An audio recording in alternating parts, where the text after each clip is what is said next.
Зей урамнарында халыкка яңа автобуслар хезмәт күрсәтә башлады. Җәмәгать транспортларын тантаналы төстә юлга чыгардылар.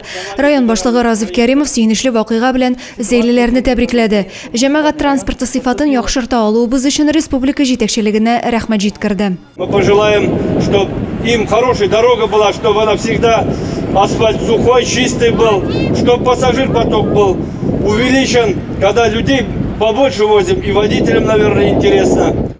Автобус йөртүчеләр барысы да район башлыгы кулыннан рәхмәт хатлар алдылар. Серазеев Фарид Мухамедович.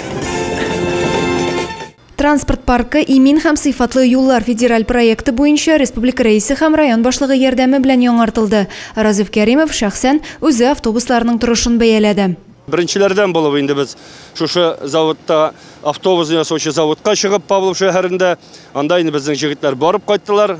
Көтеп тормадык, инде китереп биргәннәрен үзебезнең водительләр белән барып алдык.